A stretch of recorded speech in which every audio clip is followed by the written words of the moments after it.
I won't be doing limbo on stage. But if you want to challenge me in limbo later, I'm all for it. So I'm very excited to be here. I came all the way from Norway for this conference. It's been awesome so far. Thanks to all of you, the organizers, and the speakers, of course. So now we're going to talk a little bit more about streams and how we've embraced functional reactive programming to build a large single-page application at RDoc. So at RDoc, we try to help businesses answer any question about how their organization is tied together. We do this by modeling them as a graph. So we map out their applications, business capabilities, their infrastructure, and then how it all ties together. It's a fairly client-side heavy app with dynamically generated visualizations, real-time collaboration, and also an interesting mix of technologies that we're going to go a bit into. So for this talk, we're first going to define some concepts to give you an intro to streams and functional reactive programming. Then we're going to hopefully give you some motivation for why you should care. And then we're going to present some building blocks for building an app with RxJS, and also reflect on some roadblocks that we've hit along the way. So functional reactive programming. How many of you have used it before? Please raise a hand. That's a few, not that many. I think I can't see because of the lights, but essentially reactive programming is programming with data streams. So streams that emit data over time. And if you look at the modern JavaScript libraries that most of us use, actually a lot of them embody some of the principles of reactive programming. So in Redux and NGRX, for example, you have the store, which emits the application state over time. So that is essentially a stream, right? What we do in reactive programming, though, is we elevate streams, and we treat them as first-class citizens. And the functional part comes from the fact that we compose them functionally. So we map them, filter, and reduce. There are many libraries in JavaScript for working with streams. And in this talk, we're going to focus on RxJS, which is probably the most popular one. I think it surpassed 1 million downloads this year. And it's also the only dependency of Angular. So RxJS is a library for transforming, composing, and querying streams of data. It implements the observable type in JavaScript, and the observable is essentially a stream. And many people call it Lodash for streams. I think it's quite powerful, though, so I rather like this definition, and I hope you will see that as well. So the observable was made popular in reactive extensions Rx in .NET, I think about 10, 15 years ago. And what it allowed us was to work with async code more easily. And when introducing the observable, I like to compare it with promises, as I think most of us have worked with promises. So whereas a promise emits a single value at a time, observables emit multiple values over a period of time. A promise is not lazy. It begins processing upon creation. So if you create a promise which fetches data, it starts fetching immediately, whereas an observable is lazy. So you can declare an observable that should fetch data from an API, but it won't actually start fetching until you subscribe to it, until something subscribes to it. Yeah. Whereas a promise can't be canceled, observables can be canceled seamlessly. And this can be quite powerful in some web applications. A lot of the core contributors of RxJS work at Netflix, and their canonical example is when a user starts buffering a video and then goes back, you want to cancel the first operation. And with promises, this can be quite complex, while with observables, it's seamless. And kind of reflecting on these properties, I think the more complex our single-page applications become, the more things kind of emit over time. And the observable pattern fits much better for dealing with this than promises. Another reason for why you should care is that the observable is a stage 1 proposal in JavaScript. So it might actually become a part of our language. And RxJS have also done a lot of work in trying to mirroring that proposal. So how did we come across RxJS? We needed to build a separate single-page application. We went with Redux. Then we needed a way to handle async. And for simple applications, you might be fine with Redux Stunk. But if you have more complex data flows, then you probably want to look into Redux Saga or Redux-observable. And we chose Redux-observable, and that was kind of our gateway drug to streams. Yeah. So on the left side here, you have a typical Redux application or a Flux-like architecture where you have views that trigger actions. These actions are reduced in the store. Then the views, again, subscribe to the store to read the application state. What redux-observable does is it also adds epics into the mix where we contain our side effects.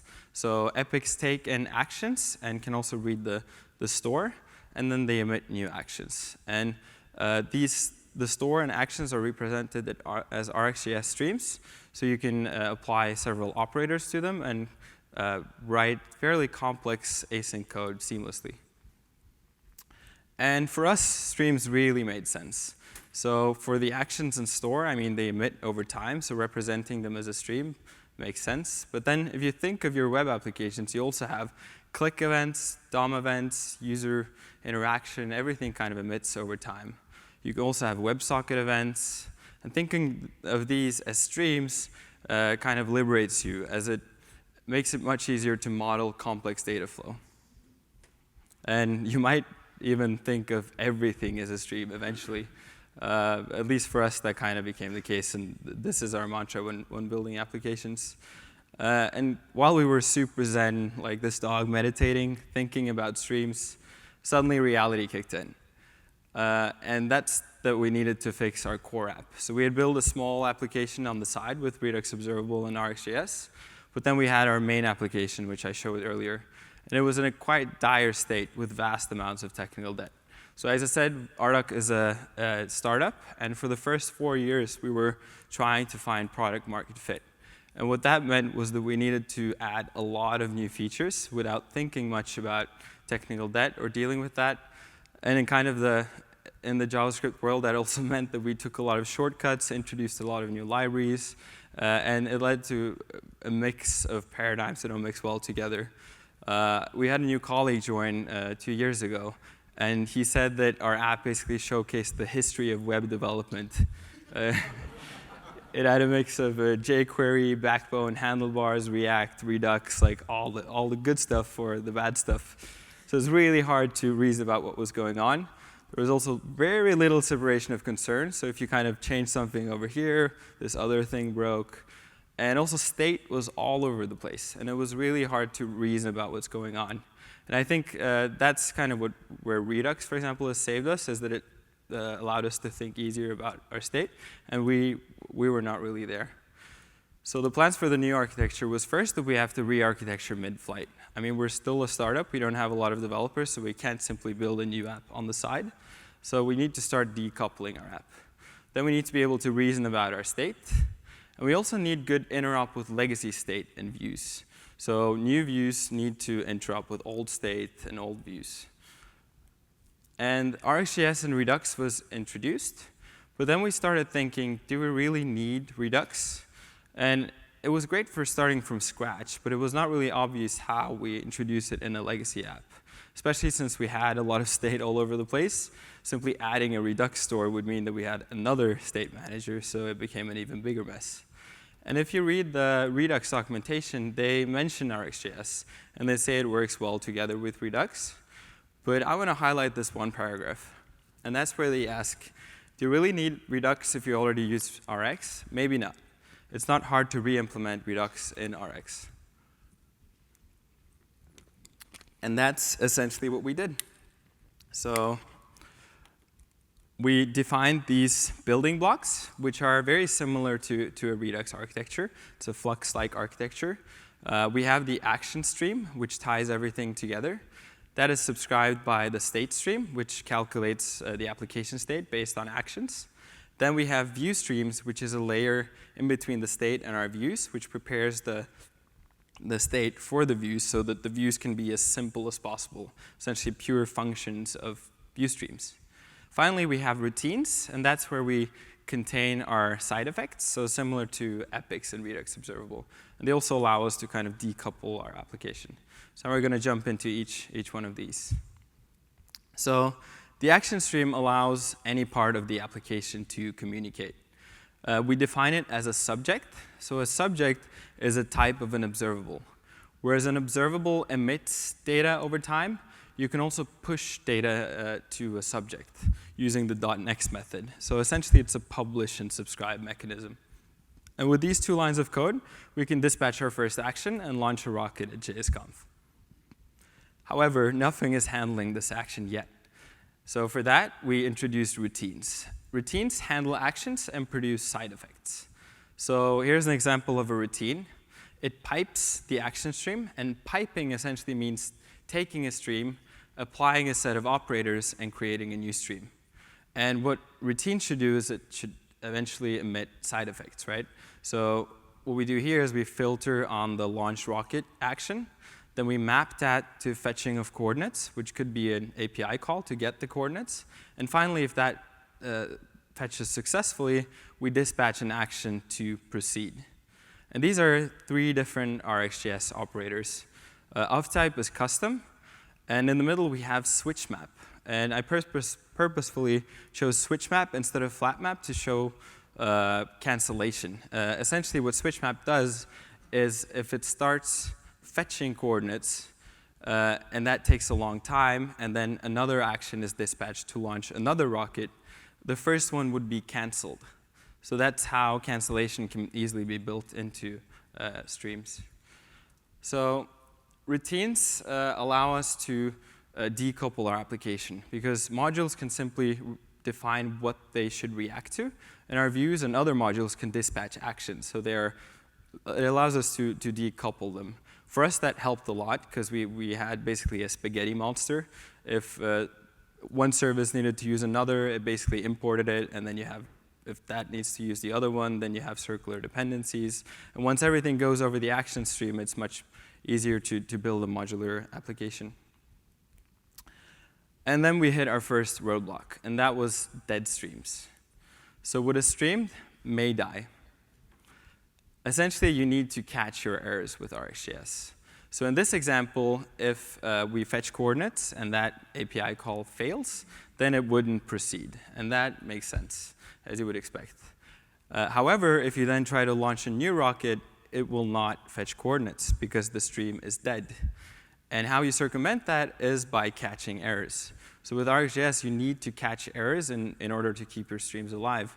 And that is actually a pretty good feature, I think, because it forces you to catch errors and define how your application should handle them. Of course, for production-ready code, you might want to make it more robust by centralizing stream creation so that you have some global error handlers as well.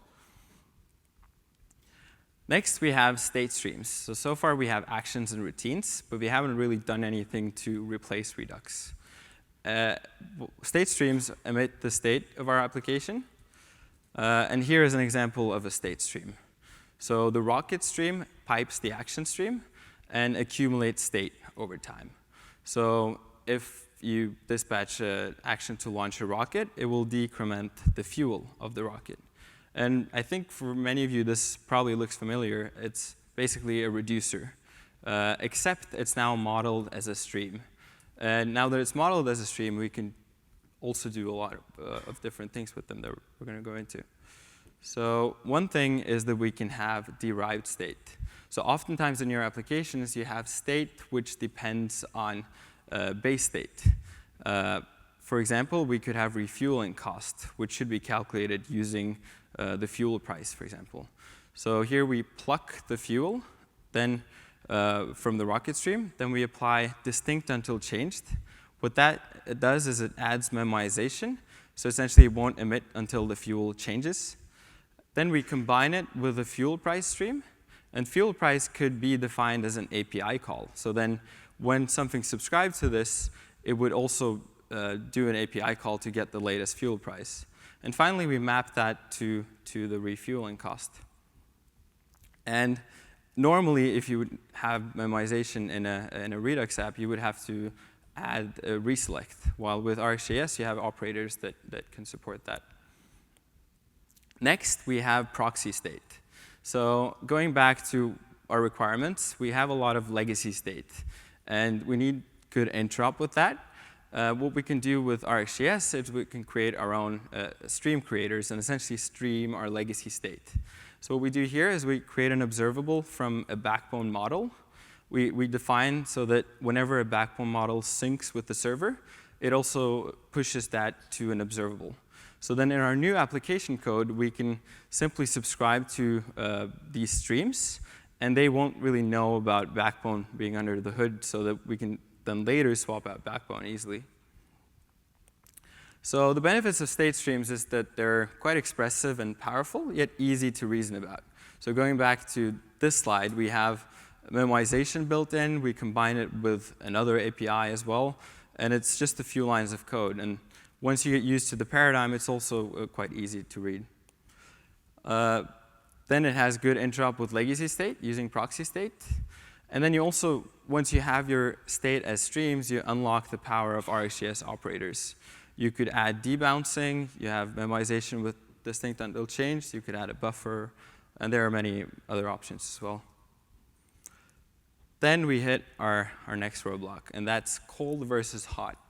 So I think anyone who starts using RxJS hits this roadblock eventually.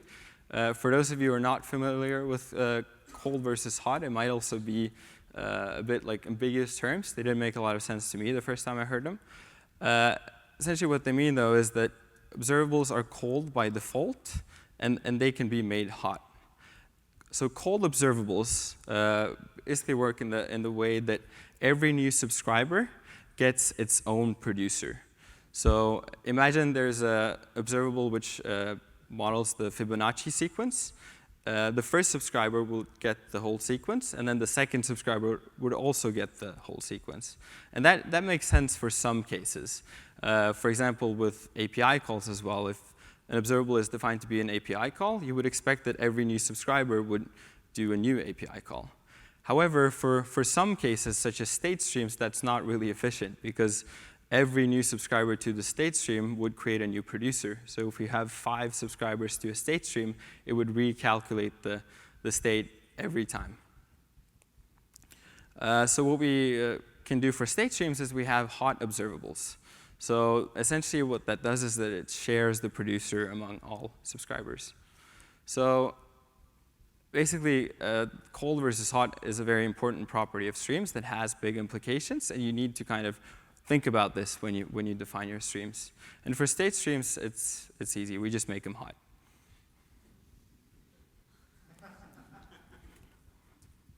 So next we have views, and views as functions of streams. So I think, and I hope most of you agree, that the views should be dead simple, pure functional components. It makes them decoupled from our business logic and easier to change them later. So what we do in our architecture is that we have view streams that pipe state streams and then prepare them for the view so that views can be as simple as possible. And we've created a connect utility function, which works very similar to connect in React Redux. Essentially what it does is it subscribes to a stream when the view is mounted, and then unsubscribes when it's unmounted, so that the view would update whenever the view stream updates. Next, we can also have view streams that fetch data. So you could define a view stream as an AJAX call. So you could essentially fetch data from the API when the view mounts, and map that to props for the view. Using another operator, we could also add initial loading props so that the view could render something before the API call resolves. And we could also catch errors. So with just 5-ish lines of code and maybe a couple of utility functions, we have a view that is coupled to an API call without having that API logic in our view. So that is essentially our building blocks for building an application with RxJS. And now I want to reflect a little bit on the higher level pitfalls and benefits of that. So one thing is that RxJS is extremely flexible. And you need to invest some time in kind of dealing with this flexibility, because you can really shoot yourself in the foot when dealing with it. Another thing is that you might end up with streams all over the place. I heard a podcast with Ben Lesh, the creator or the core maintainer of RxJS, and he warns about basically creating streams all over the place, and that's what many people do. And I'm like, damn, that's the title of my talk. And however, I think you can circumvent that problem by being explicit about your streams and essentially defining your own building blocks. So kind of the building blocks I presented, it's not meant to be a framework or a silver bullet for everyone. It's rather an architecture that you can kind of build to suit fit your needs. And I think RxJS is a great tool for that. Next is the debugging can be a bit challenging in RxJS. Call stacks are a little bit long and hide some important details. However, we have tools to also deal with that. So you can use RxJS Spy to tag your streams. And essentially, then you can also replay your streams. You can stop them, similar to how you would do with Redux dev tools. And the creator is also working on a Chrome extension, so then we'll have a similar experience. And then the benefits of RxJS and streams are also that it is extremely flexible. So you can do a lot of things with the operators that RxJS provides. And I think also one thing is the kind of the expressiveness of reactive programming. You can write 10 lines of code with a few operators, and that defines a fairly complicated async logic, and then it's still very easy to reason about. And perhaps the most important point is that with streams, there is very little overhead to dealing with asynchronous code. Because once you kind of embrace streams, then everything can react to anything at any point in time. So you don't really care about whether it's async or asynchronous. So I think in JavaScript, at least I've heard often that we treat async sort of as a problem when we want to contain it. But with reactive programming, it just becomes seamless to deal with it. So then the question is, should you embrace streams? And I think you should if you find that async code makes things complex in your application. Or perhaps if you're working on a large single-page application and it's difficult to reason about what's going on. That was the case for us, at least. Obviously, adding reactive programming to the mix won't solve your problems, but I really think that it can help you reason about the data that flows through your application. And next is if you're using Angular or redux-observable. I think so. Our Angular has a single dependency, and that is RxJS. But I think many who use it haven't really embraced it that much, so it might be worth reading more into it. And perhaps also, if you use Redux, you should really check out redux-observable. So I hope this talk was interesting, and that you also might start thinking about everything as a stream.